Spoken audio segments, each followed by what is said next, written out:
પ્રમુખ એજ્યુકેશનમાં તમારું સ્વાગત છે। આજે ધોરણ 7 પ્રેક્ટિસ વર્ક પ્રકરણ 2 અપૂર્ણાંક અને દશાંશ સંખ્યાઓ સ્વાધ્યાય 2.6 પ્રશ્ન પહેલો ભાગાકાર કરો તેનો દાખલા નંબર પહેલો। તો એમાં 0.35 ભાગ્યા 7 છે। તો આપણે સૌપ્રથમ પોઈન્ટ પછી તો કે એકમ દશક, તો અહીંયા આપણે 35 ના છેદમાં આપણે 100 અને આ ભાગાકાર છે, તો ભાગાકારની જગ્યાએ આપણે ગુણાકાર કરતા તો શું કરીએ, ઉપરની સંખ્યા નીચે, એટલે આની નીચે અંદાજે 1 હોય તો ઉપર 1 આવે અને છેદમાં 7, એટલા માટે આપણે 1 ના છેદમાં 7 કરીએ, બરાબર। હવે 35 ગુણ્યા 1 અને 100 ગુણ્યા 7, તો આપણે 7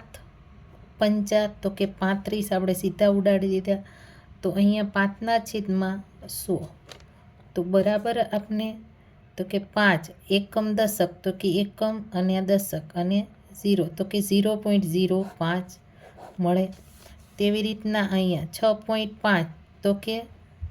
65ના છેદમાં આપણે 10 ગુણાકાર કરીએ, બરાબર, તો 1ના છેદમાં 5 મળશે આપને। તો હવે 65 ગુણ્યા 1 10 ગુણ્યા ને 5, તો 65 તો કે 13 પંચા 65, તો 13ના છેદમાં 13 એકા 13, બરાબર, એટલે 13 જ કર્યા અને છેદમાં આપણે મળે 10, તો આપણે 1.3 આવે। તેવી જ રીતના હવે ત્રીજામાં તો કે 36ના છેદમાં 10 ગુણ્યા 1ના છેદમાં 9, 36 ગુણ્યા 1 10 ગુણ્યા 9, તો કે 9 ચોક 36, તો 4 એકા તો કે 4 છેદમાં મળ્યા 10, તેવી રીતના 4 તો કે અહીંયા મળશે આગળ 0.4। હવે અહીંયા